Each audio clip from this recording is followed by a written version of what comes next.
vous donne quelques instants. Jean chapitre 3. Et c'est vraiment une idée que j'espère vous donner pour cette année 2019. Parce que je suis dans Jean 3, 1 Jean 3, donc j'avais 2003 en fait. Et même avant qu'on prenne le texte, quelques idées, quelques pensées pour donner le contexte de ce livre. Donc, on est avec l'apôtre Jean, qui était le bien-aimé de Jésus. Et dans le chapitre 1, déjà, il dévoile un combat qu'il fait. Donc, à cette époque, surtout là où Jean écrivait, il y avait un mouvement qui s'appelait les gnostiques. Donc, gnosis, ça veut dire une connaissance. Et les gnostiques, et l'idée continue même aujourd'hui, hein, ça ne s'appelle plus ça, mais c'est l'idée, j'ai une connaissance, mais une vraie connaissance. Donc, c'est-à-dire que vous êtes bien gentil, hein. Presque comme je suis le guide et vous êtes mes petits-enfants, mais un jour, je marchais dans la forêt, bouf, Dieu m'a donné une vraie connaissance. Ça veut dire que si vous voulez être illuminé, si vous voulez aussi l'intelligence, venez chez moi, parce que c'est moi qui ai le guide. Donc, le gnostique, c'est tout le monde peut avoir cette idée-là, qu'on a tous une connaissance supérieure. Donc vous êtes là, vous avez votre vie quotidienne, banale, mais moi, La base. voilà, je sais. Donc, ça c'est l'idée de gnosis. Donc, dans 1 Jean, il dit, plusieurs fois, mais à un moment précis dans le chapitre 1, il dit, si vous dites que vous n'avez pas péché, mentez. Parce qu'en fait, avec le gnosis, le gnostique et le gnosis, gnostique, oui, il y avait cette idée qui est, ce qui compte, c'est ce qui se passe entre ici et là. Et on est tellement sur une autre dimension, on est tellement intelligent que finalement, nos actes, déjà le cœur c'est pas bon, c'est ce qui compte c'est la tête, mais nous on est supérieur. Donc on est presque dans cette idée de la perfection. Et Jean il dit, excusez-moi, mais si vous dites que vous n'avez pas de péché, mentez. Hein. Et gardez en tête aussi, il écrit ça aux chrétiens. Et ensuite, dans le chapitre 3, vous allez voir que d'un moment donné, il dit, si vous êtes chrétien, vous ne péchez pas. Attends, chapitre 1, tu dis ça, chapitre 3, tu dis l'autre. Et là, en fait, il y avait quand même une autre dimension des gnostiques. Voilà. C'est-à-dire que, finalement, si le cœur ne compte pas, ce qui compte, c'est entre ici et là, on fait ce qu'on veut. Hein. Là, j'aime tes chaussures, donc je les prends. Parce que ça, c'est matériel, donc je fais ce que je veux. Vous avez beaucoup d'argent dans votre sac, mais donnez-moi. Hein, parce qu'en fait, les actes, le cœur est pourtant, le cœur est pourri, donc ça compte pas. Et là, il va combattre encore cette idée. Est-ce que ça compte, ce qu'on fait? Et à la base, ce qu'il va nous donner, c'est une façon de voir qui nous sommes, notre identité. Et assez rapidement, juste une petite parenthèse, franchement, aujourd'hui, l'identité de l'homme et de la femme compte plus qu'on puisse imaginer. Donc, c'est-à-dire que tous ces jeunes qui commencent leur vie, donc on va parler des jeunes à partir de 10, 11, 12 ans, jusque les fameux 18-25, ils sont masculins et féminins. Et franchement, aujourd'hui, un peu moins en France, mais en Europe, je suis désolé, mais c'est pas donné. Donc, c'est-à-dire, dans certains pays, à la naissance aujourd'hui, on peut dire garçon, fille, ou neutre, ou autre chose. Donc, déjà, l'identité, pour nous, ce qui était basique, ce qui était fondamental, ça change. Et ensuite, quand on voit partout en Europe, dans le monde entier, cette idée de notre identité. Vous êtes qui, vous? Vous êtes gilet jaune, mais oui, mais jusqu'à tel point. Vous êtes un homme politique, une femme politique, mais quelle est votre identité? Et dans la Bible, Dieu dit quand même des choses qui sont vraiment essentielles. Quelle est notre identité? Donc aujourd'hui, vous êtes qui? Et c'est vraiment là qu'on va voir les choses. Donc, 1 Jean chapitre 3, à partir de verset 4. Tous ceux qui pratiquent le péché violent la loi. Et donc, dans les Bibles secondes autrefois, avant la Bible seconde 21, ça dit « ils transgressent ». Donc, même principe. Puisque le péché, c'est la violation de la loi. Donc, c'est très très simple. On va toucher beaucoup cette idée du péché. Et le principe n'est pas du tout compliqué, d'accord? Donc, quand je quitte chez moi, donc j'habite à Pyrénées, à côté de La Rochelle, et quand je quitte mon quartier, un panneau qui dit 50. D'accord? Et ce matin, j'ai fait 51. Quelque chose dans mon... c'est 51,2. Donc, le panneau dit 50. Et si je fais 51, est-ce que j'ai fait une infraction? Est-ce que j'ai cassé la loi? Oui. Légalement? Oui. Est-ce que je vais avoir une amende? Oui. Non. En Allemagne, oui. Ah, en Allemagne? Ouais. Ça dépend des pays. Oui, ça dépend le pays. Mais en principe, s'il y a un radar qui dit 50 et moi j'ai fait 51, en principe non, parce qu'il donne une marge. Donc. Mais moi je parle juste légalement. Bah oui. Ça dit 50 et je fais 50,2. Donc, normalement, Denise, ma femme et mes deux filles allaient venir, mais en fait, il y avait un enseignant pour les jeunes à Étré, donc voilà. Mais de quelque part, et juste aujourd'hui, la prochaine fois, je dirai pas du tout la même chose, mais aujourd'hui, je dis ouf. Parce que chaque fois que je parle de la vitesse, de la limite de vitesse et de péché, j'ai une tendance d'avoir 6 yeux, c'est-à-dire ma femme et mes deux filles qui me regardent comme « Oh, mais confesse, papa, confesse tes péchés. » J'ai grandi à la campagne aux États-Unis. J'ai grandi dans un État avec plus de cochons et vaches que d'habitants. On n'avait pas des limites de vitesse, on avait les suggestions. Hein. Si tu as envie, tu peux faire 90, mais bon... Donc, il y a des endroits où on peut faire 100 km et on va croiser 3 vaches et 2 voitures. Hein. Donc, et j'arrive en France aussi au moment quand on n'avait pas les radars. Oh, j'aime tellement la vitesse. C'est pour ça que je crois qu'il faut qu'on transforme comme en Allemagne, comme l'autobahn. Hein. Mais j'avoue, je lutte avec ça. Mais je ne suis pas bête. Hein. Je sais ce que la Bible dit. Un péché, c'est quand on a une loi et on transgresse. Donc, pour enlever un peu de pression sur moi, si l'État dit qu'il faut payer 500 € d'impôts et on paye 499, ça va, hein, ça pose aucun problème pour l'État, n'est-ce pas? Non. En fait, donc, on comprend, on voit, tous ceux qui pratiquent le péché font ce qui est interdit par la loi. Aussi banal que 50 à l'heure ou les impôts. Les impôts, c'est pas toujours très banal. Au moins pour le fisc. Hein, mais voilà, ça c'est l'idée. Verset 5. Or, vous le savez, Jésus est apparu pour enlever nos péchés et il n'y a pas de péché en lui. Ceux qui demeurent en lui. Donc déjà, ça revient au chapitre 1. On est en communion, on est avec Jésus, c'est-à-dire qu'on est chrétien. Et la suite est terrible, ne pêche pas. Si quelqu'un pêche, il ne l'a pas vu et il ne l'a pas connu.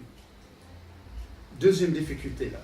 Troisième, petits enfants, que personne ne vous égare. Celui qui pratique la justice, celui qui fait ce qui est juste et droit, ce qui évite le péché, il est juste, comme Christ lui-même, et celui qui pratique le péché est du diable. Et ça continue, mais je vais m'arrêter pour un instant. Alors, qui, ici parmi nous, qui a péché dans la semaine? Voilà, donc, ça, ok. Bonjour, les enfants du diable.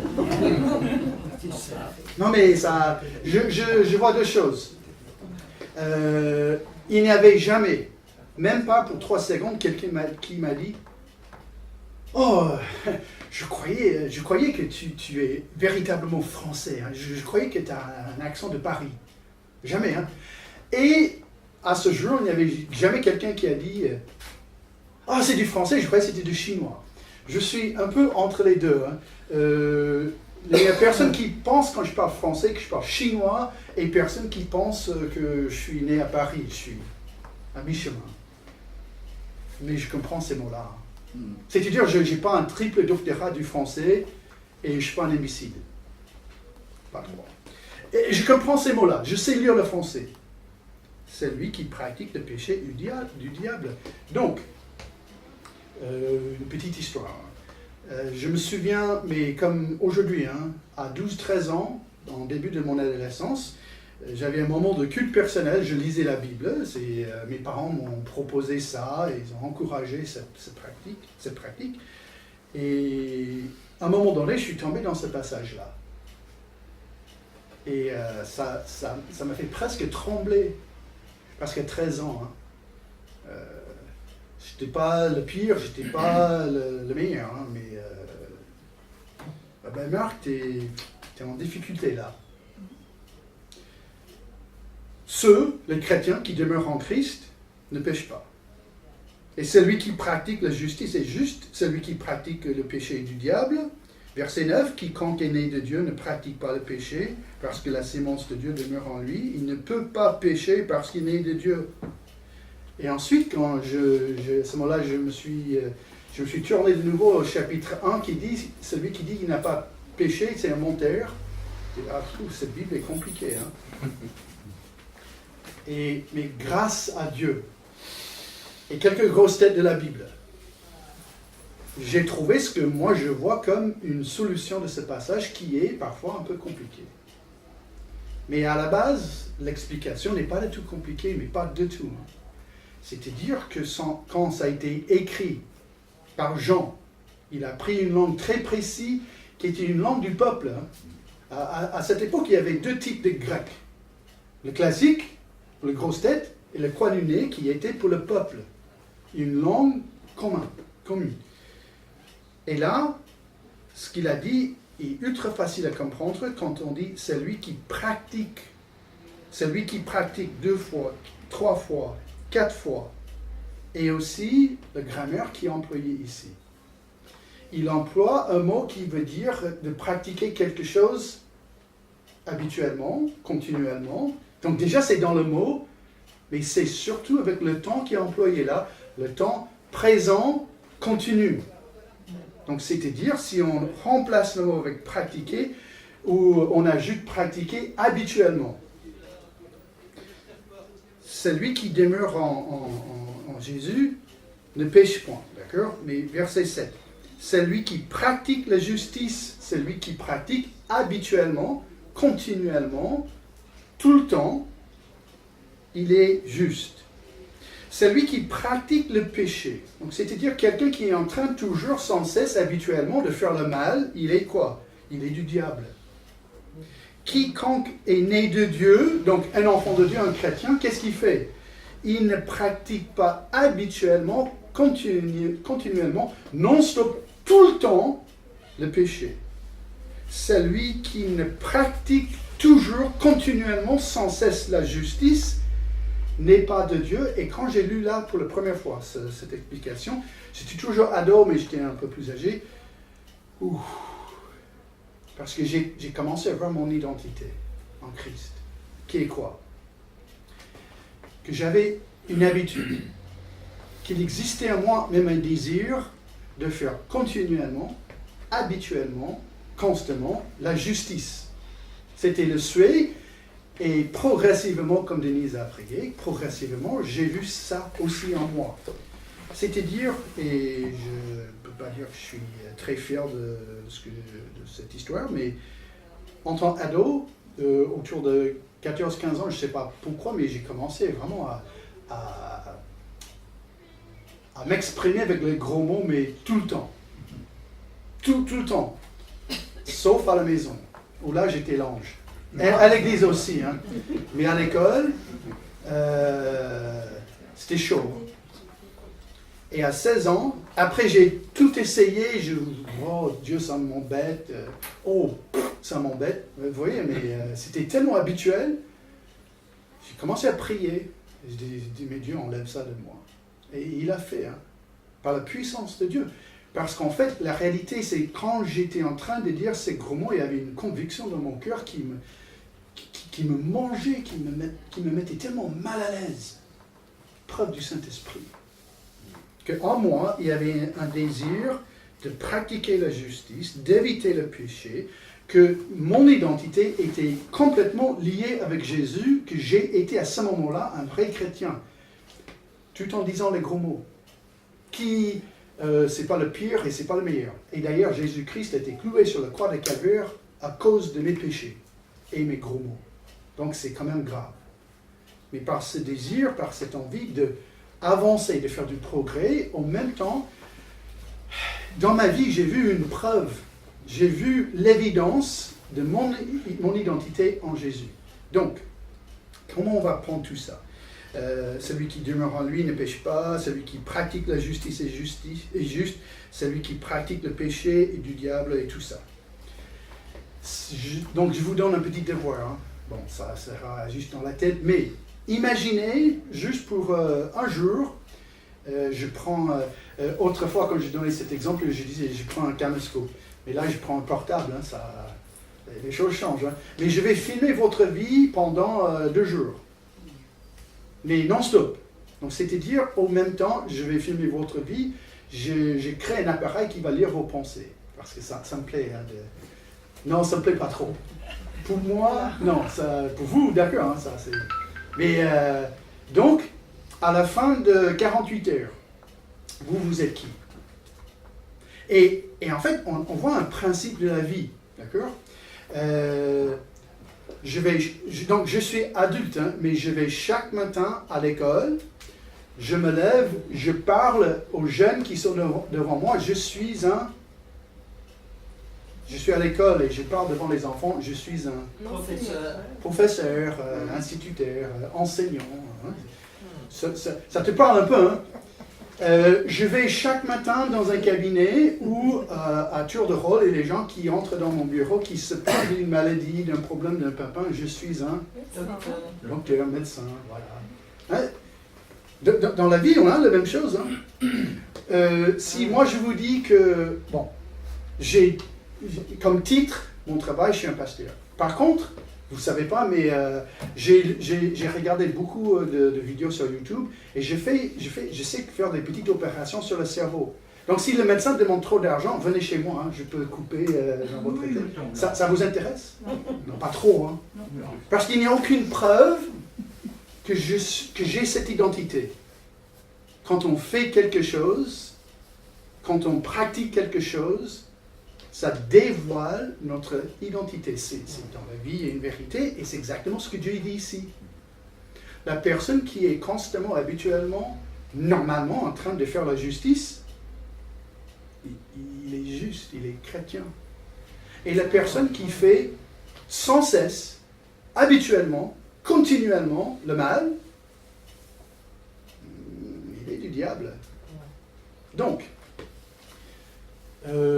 il se peut que là, vous vous dites, ouf, merci, déjà ça m'aide pour le passage, et dans la vie, ouf, parce que globalement, encore, je ne suis pas le meilleur, je ne suis pas le pire, mais je vois quelques petits progrès, je vois Christ dans ma vie.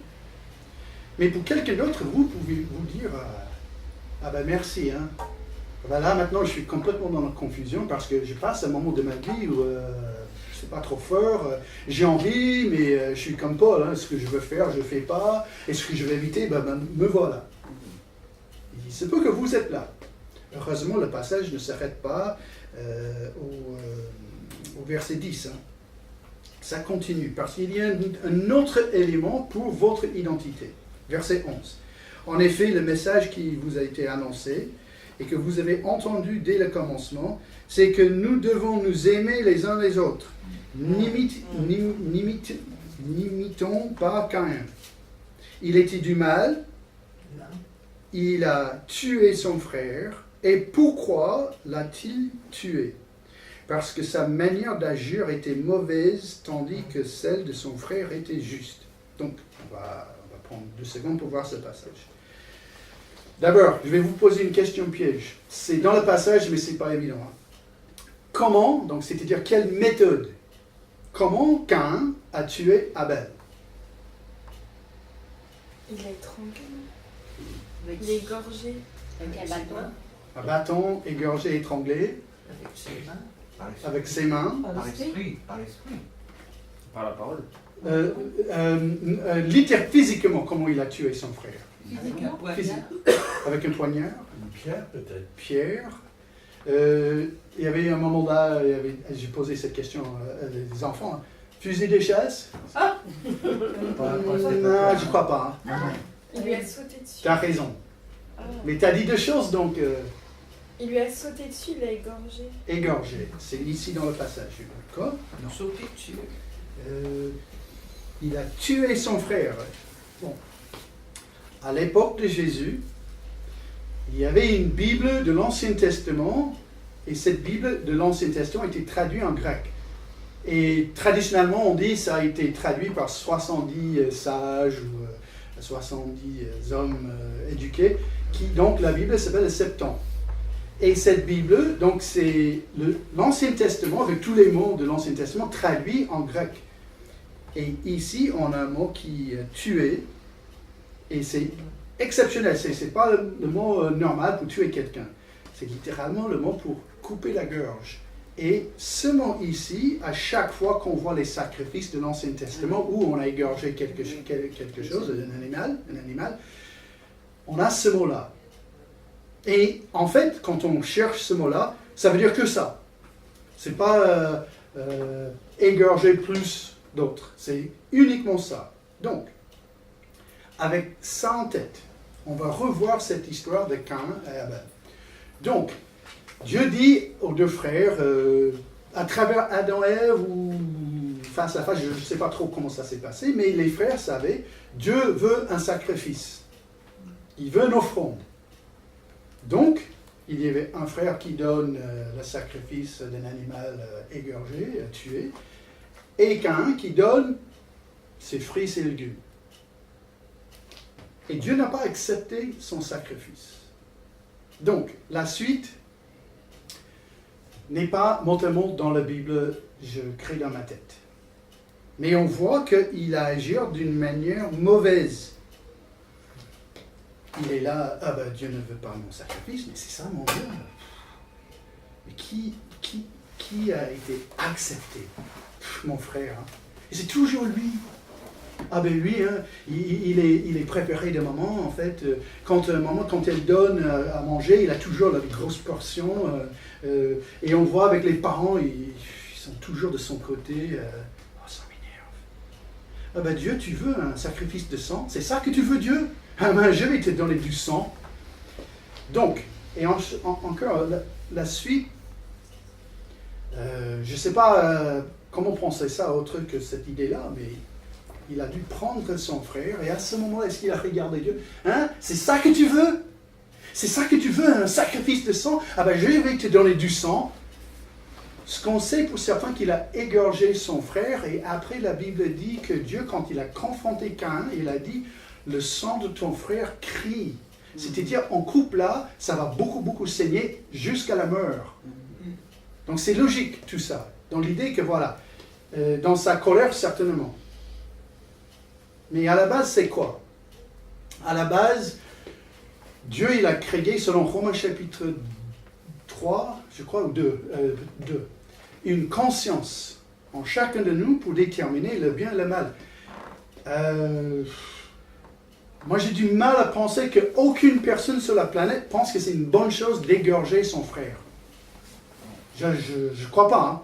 Je crois que c'est inné, c'est quelque chose que Dieu a donné à chaque être humain de ne pas faire ça.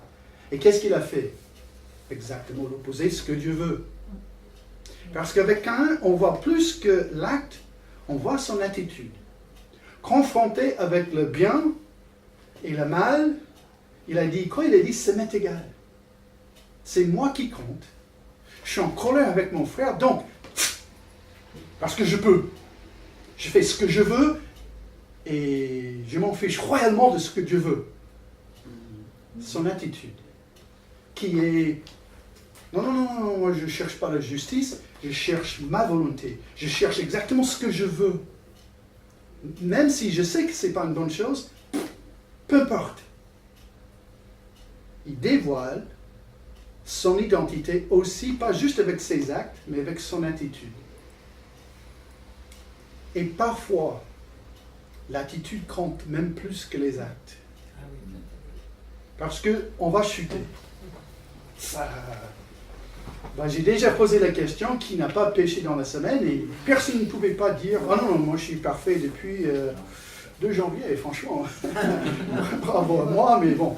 Oh, je me permets 3 péchés par mois. Hein, je suis humble devant vous. » Ah non. Parfois, si ce n'est que 3 par heure, et exceptionnellement 3 tous les 5 minutes, non mais ça arrive, hein. Et tout de suite, quelle est mon attitude? 1 Jean 1,9, si nous confessons nos péchés, oh Seigneur, ça fait 5 fois depuis 2 minutes, mais pour la 5e fois, je suis profondément désolé, Seigneur, pardonne-moi. Oh Seigneur, je veux éviter, donne-moi la force. Ou, et alors, le Dieu dit, il faut aller à droite, et je sais, je suis en train d'aller à gauche, mais et Dieu, il est qui? Comme Caïn. Oh, je sais, hein, il n'y a personne ici qui est en train d'égorger quelqu'un. J'espère. Mais, qu'est-ce que Jésus a dit? Vous dites qu'il ne faut pas tuer. Très bien, hein, bravo. Moi, je dis, vous pouvez tuer avec votre bouche. Vous pouvez massacrer une multitude avec votre langue. Et après qu'on a massacré quelqu'un avec sa langue, est-ce qu'on tombe par terre, littéralement ou mentalement, en disant « Oh Seigneur, je suis tellement désolé parce que ce que j'ai fait là est un péché contre toi. C'est mon péché qui a cloué Jésus sur la croix. Oh Seigneur, je suis désolé. » L'attitude. Si on prend ça un peu, si je peux jouer un peu dans ma tête à l'inverse. Jésus dit, il faut pardonner quelqu'un combien de fois dans la journée, dans la semaine? 70 fois, 7 fois. Ce qui veut dire, ça c'est combien? Je suis terrible avec ma... 490 fois. Ouais. J'ai un avis, après c'est pas dans la Bible, c'est juste un avis. Dieu il a mis ça à 499 fois, parce qu'on oublie toujours après 300. Je t'ai pardonné combien? 300 ou 301? Oh il faut que je recommence à zéro. Bon, je ne sais pas si c'est vraiment ça, mais Dieu dit, il faut pardonner entre nous 499 fois au moins, hein, et peut-être pas plus. Donc si on regarde de l'autre côté, c'est-à-dire que Dieu, avec ça, il reflète ce qu'il est. Un Dieu qui pardonne. Combien de fois? Des millions? Des milliards? Qui sait, hein? Dieu qui sait pour moi, hein? Je ne sais pas si j'ai déjà 1 million, mais peut-être. Je ne sais pas. Mais j'ai plus 20 ans. Donc. Et à chaque fois que Dieu me pardonne, est-ce que je prends ça pour moi, pour montrer mon attitude? Qui est, oui, je veux faire du progrès, je veux éviter, je veux pratiquer continuellement, non-stop, tout le temps, la justice. Mais merci Seigneur pour ton pardon. Et ça change notre attitude, qui est, je déteste mon péché, j'ai une haine contre mon péché, et heureusement Jésus est là. Ça, c'est l'attitude. Et quand on prend les deux ensemble, vos actes et votre attitude, qu'est-ce qu'on arrive? Votre identité. Donc, votre identité n'est pas formée par vos actes. Votre identité n'est pas formée par votre attitude. Ces deux choses dévoilent quelque chose qui s'est passé avant. Et cette chose qui s'est passée avant, c'est un jour, devant Dieu, vous avez demandé pardon de vos péchés en acceptant l'œuvre de Jésus-Christ sur le croix de Calvaire. Vous avez mis votre foi en Jésus. Et c'est à ce moment-là que l'identité est formée. Moi, ce que je parle là, c'est comment vous dévoilez, comment vous montrez votre identité. Donc, si vous vous dites, oh, même, je pose la question, vous êtes chrétien? Mais oui. Et comment ça? À 8 mois, dans une église, il y avait un prêtre qui a versé de l'eau sur ma tête. Je suis chrétien. Pas selon la Bible. Oui, moi je suis né dans un pays protestant où, avec avec un baguette magique, bon, je sais, il n'enseignait pas ça, où vous dites, ah non, mais il y avait un moment, moi je sais, il y avait un moment où j'ai demandé pardon. Dans une vraie repentance, j'ai demandé à Dieu de me pardonner de mes péchés. Et là, il m'a pardonné. Et ensuite, Dieu transforme continuellement mes actes et mon attitude. Donc, je ne suis pas chrétien grâce à mes actes et mon attitude, mais quand quelqu'un me demande si je suis chrétien, je dis oui, il y avait ce moment-là, et depuis, une ligne des actes qui montre que Dieu me transforme, et une attitude qui dit quand je ne suis pas à l'auteur que Dieu veut, là, je ne suis pas content, je ne veux pas vivre là, et Dieu me transforme continuellement. Donc, 2019, qui êtes-vous? Ce n'est pas difficile. Hein? Regardez vos actes, regardez votre attitude, et Dieu va vous dévoiler votre identité. Moi, j'espère en Jésus, parce que quand c'est comme ça, les gens de l'extérieur, ils nous regardent. Ils regardent les actes, mais aussi l'attitude. Et comme ça, on peut dévoiler notre identité. Prions.